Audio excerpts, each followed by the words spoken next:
You never got to see his greatest role. It was written for him. He died before filming started.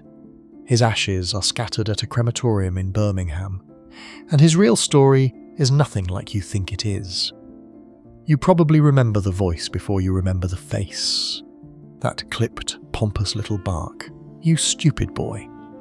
The way he would pull himself up to his full, not very impressive height and act as though he were commanding an actual army, not a group of old men in a church hall somewhere in the south of England. Arthur Lowe grew up in Hayfield, Derbyshire, a railway worker's son, a quiet, ordinary beginning that gave absolutely no hint of what was coming. He wanted to join the merchant navy as a young man.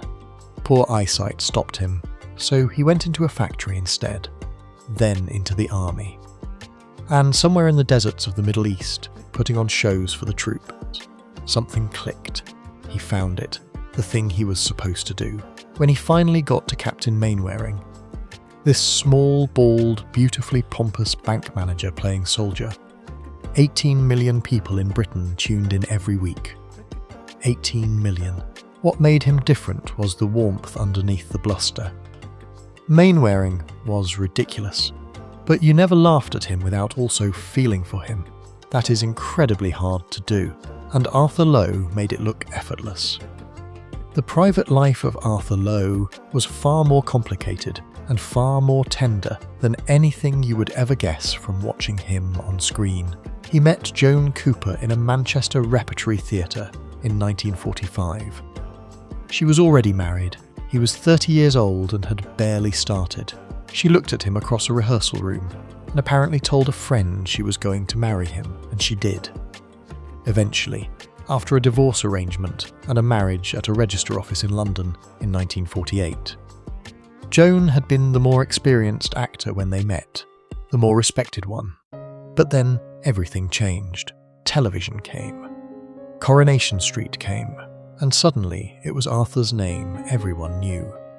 Joan was left behind in London with the children while he filmed up in Manchester. She began drinking during those years.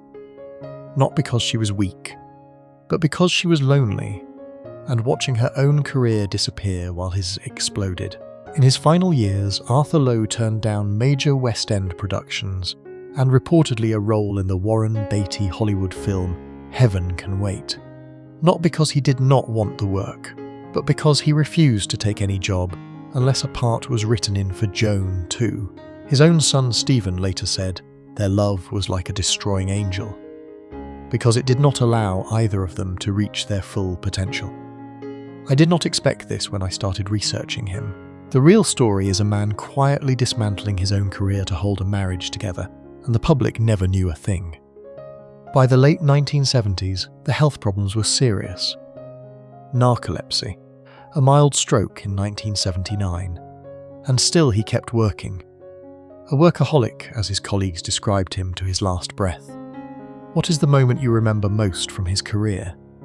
Tell me in the comments. By the early 1980s, Arthur Lowe was not the man he had been physically. But he was still Arthur Lowe. In January 1982, Richard Burton personally had his private plane fly low to film a cameo in the television series Wagner. His last sitcom, AJ, Wentworth BA, cast him as a boys' preparatory schoolmaster. It was broadcast after he left us. And he had just been cast as the lead in the Barchester Chronicles, a BBC period drama, a serious, prestigious role. A gentle, virtuous clergyman. Something completely different from Mainwaring, something that might have shown the world a side of Arthur Lowe they had never seen. The script was written with him specifically in mind. He died before a single frame was filmed. Donald Pleasant stepped in at short notice. On the 14th of April 1982, Arthur Lowe sat in front of the cameras at the BBC's Pebble Mill at 1, a live afternoon show. Cheerful, relaxed, talking about his work. Hours later he collapsed from a stroke in his dressing room at the Alexandra Theatre in Birmingham, just before a performance. He was gone at 5 in the morning. He was 66 years old. Millions of people had watched him on television that same afternoon, without knowing it was the last time. We are not visiting a churchyard for Arthur Lowe. There is no headstone, no carved name in stone. We are going to Sutton Coldfield Crematorium. In the metropolitan borough of Birmingham, West Midlands, England, he was cremated, and his ashes were scattered in April 1982 in the crematorium gardens near a small lake. Recorded in the crematorium's own records as section DL1. No grand monument, no inscription, just a quiet garden, a stretch of still water, and the knowledge of what rest here. The funeral was attended by fewer than a dozen people. Almost nobody was notified. Joan was not there. She was performing in Belfast. According to her friend Phyllis Bateman, the couple had made a private pact that neither would attend the other's funeral. Their son Stephen said they were not sentimental or religious. Joan's way of coping, he said, was the adage, the show must go on. A separate memorial service was held the following month at St. Martin-in-the-Fields in London. Most of the Dad's Army cast came. The tributes were enormous. The contrast stays with me, the quiet, almost private cremation in Birmingham, and then a church full of people in London who loved him. Do you think Arthur Lowe ever got the recognition he truly deserved? I would genuinely like to know what you think. What Arthur Lowe gave the world was something that sounds simple and is actually very rare. He made people feel better.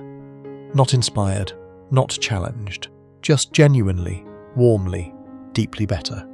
For half an hour on a Tuesday night, or a Sunday afternoon repeat, or whenever you needed it, almost everyone who ever worked with him described watching him work as something close to a privilege.